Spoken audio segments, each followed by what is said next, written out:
Hi, I'm Goldie Hyder of the Business Council of Canada, and you're listening to a special episode of Speaking of Business, conversations with Canadian innovators, entrepreneurs, and business leaders. During the COVID-19 pandemic, we're reaching out to Canadian CEOs to find out how businesses across the country are being affected by the emergency and how they, as leaders, are responding. Our first three episodes featured Michael McCain of Maple Leaf Foods, Dax De Silva of Lightspeed, and Stephen Liptrap of Morneau Chappelle. You can listen to all three of those wherever you find podcasts, or of course, visit our site, speakingofbiz.ca. That's biz with a Z. My guest today is Tabatha Bull, newly appointed President and Chief Executive Officer of the Canadian Council for Aboriginal Business. The Council's mission is to build bridges between Aboriginal and non-Aboriginal peoples, businesses, and communities across Canada. Welcome, Tabatha. Thank you. Thanks for having me. Well, thank you for making the time and for your leadership. I mentioned you're newly appointed CEO, but you've, of course, been with the organization for a while, and we've had a chance to work together, and I want to thank you for that collaboration. Thank you. It has been great. Well, let's dig in. Of course, we're in these unprecedented times, and I'm wondering whether you could shed some light for our listeners on what are the unique challenges that Aboriginal businesses are facing at this time that perhaps others aren't. So definitely, we are seeing some unique challenges. Aboriginal businesses, one of the biggest challenges that they face is access to capital and financing. Around 20% actually use traditional banking. So definitely access to capital and liquidity, similar to other businesses, but without having that direct access to a financial institution or a relationship, that has been a bit of a unique concern. That's an amazing stat. 20% you said only use sort of traditional banking. What do the other 80% do? So for private businesses, some are definitely funded through the Aboriginal financial institutions across the country, but a number of small businesses are funded through personal savings or retained earnings. So that definitely provides a difficult cash flow situation for a number of those. Yeah, well, that would be a real stretch these days, I would imagine, given the lack of revenues coming in. Yes, exactly. So we are working with the financial institutions and BDC and EDC to see how we can help make those connections a little bit stronger. And what's your sense been in terms of how the federal government and those programs, EDC and BDC in particular, have been able to address the gap? So we're having regular conversations with federal government and finance on how we can make sure that we can help assist in making those connections. And both BDC and EDC have been good partners of CCAB, so we're working quite closely with them. And I think we're going to be able to come to a solution that will definitely help. We're not quite there yet, but as we all know, things are changing very quickly every day. Yeah, this must be a real challenge in terms of juggling the relationships with governments and businesses and stakeholders at the same time. Certainly, I'm feeling that way. It definitely has been very busy first 2 weeks. All right. Well, look, one of the other issues, in addition to financing and liquidity that you spoke about, that is occurring, and it's common, it's not restricted to any one business, but the issue of supply chains. I can only imagine that the issue of supply chains for businesses that are in remote regions are even more reliant on there being some consistent definitions of what are essential services and the use of the guidance being given to how these goods can be moved. What are you hearing? What are you feeling about the supply chains for these businesses, and particularly in your case, the Aboriginal businesses that are very remote? Yeah, so definitely from a rural and remote perspective, we have been pushing to ensure that supply chains not only continue in urban centers, but also to rural and remote. We've been doing an online survey over social media of Indigenous businesses, and currently they're still finding that the biggest impact has been on travel to their businesses, and that also from being rural, able to network and build your business without travel is very difficult. But supply chain has been about 13% of what they're finding as the main impacts to businesses right now. The other major impact is definitely infrastructure from a broadband perspective.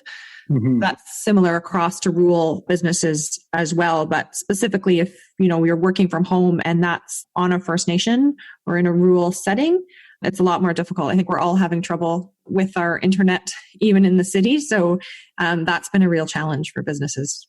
Yeah, there's no question the usage has probably gone through the roof. I can certainly say in our own home, having everybody here, it's like we literally schedule now, who needs to use the Wi-Fi.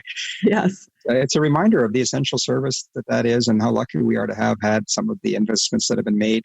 And I know in the case of a company like TELUS, for example, deep relationships with the Indigenous communities on these issues. Yes, Rogers, we've seen, has done some great work as well. And we have been talking to Indigenous businesses about how we can help them move, particularly those in retail trade, to an e-commerce platform. But one of the challenges will definitely be the infrastructure. Right. These moments are also revealing, right? They kind of point out where the gaps are and how they can be filled. And you get a chance to start laying the markers for life after. And we know there's going to be a life after and that things are going to be, good again. But hopefully some good comes from all of this as well in terms of being able to address some of these gaps that you've identified.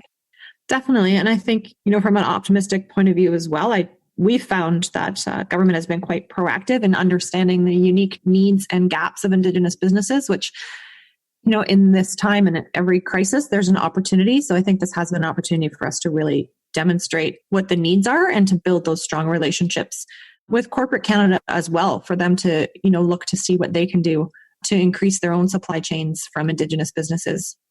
Right. Well, I'm encouraged to hear that on all fronts. I think that this is that hashtag, we're in this together, has never been more true than realizing that we really are in this together, and that it's not whether government knows best or business knows best or stakeholders know best. We all bring something to that table. So I'm really encouraged by what you're saying. And speaking of being encouraged, this morning, we're taping this on the 30th of March here. We had a new announcement from the federal government with respect to the wage subsidy program to keep people employed and make sure that businesses are able to survive during this emergency. We got a lot more detail from the Prime Minister this morning, and our reaction at the Business Council was very positive to what we heard. How do you feel about what you heard? Yeah, I'm quite pleased with that announcement as well. I did have some conversations with the federal government about, we need to also look at large businesses, particularly in our case, particularly those who have really shown leadership in employing Indigenous people. And how do we ensure that we're keeping those people employed? And there are some large Indigenous businesses as well that don't fit in the SME category that had reached out to me over the weekend and said, we employ a lot of Indigenous people in this area, and we need to ensure that we can keep that employment up and not have to instead put the resources into the community. I think the resources into keeping people employed in the long run will be better for the economy. Yeah, I think that's a really important point. I mean, look, I am very empathetic to the fact that the government finds itself in an unprecedented situation and is drinking from a fire hose, and they've had to work their way through a number of initiatives and programs. But this is encouraging that they've turned their attention to some of these larger businesses now. I think this week will be mostly about that because, those supply chains rely on those large businesses. And I think that applies to the Indigenous businesses as much as it does others. Now, I know that, when we recently spoke, you mentioned that one of the things you've started to do is survey your members to kind of keep tabs on what they're seeing, what they're hearing, how they're feeling. Can you just share with our listeners, as perhaps a wrap-up question to you, but what are you asking them and what sort of responses have you been getting back so far? So originally, our survey was simpler. We were asking, what's the impact? Is it severe or not? And we have had that survey out for about 2 weeks, and we've seen from the beginning on March 12th, businesses that are very or somewhat concerned has gone up to 90% from 75%. So definitely as this pandemic continues, the impact and the concern of businesses is growing every day. We are putting out a new survey today, actually, that will ask more specifically around the economic impact that they are feeling and have felt to date, and also which businesses have the ability to retool and answer the government's call to combat COVID-19 and what type of stimulus they would require in order to do that. So we're really focusing in on how we get those businesses continuity through this. Your remarks triggered a couple of other quick, so I'm going to sneak in another couple here if I can. But first of all, I'd like to ask you on a very personal level, how has this impacted you or your life in any way?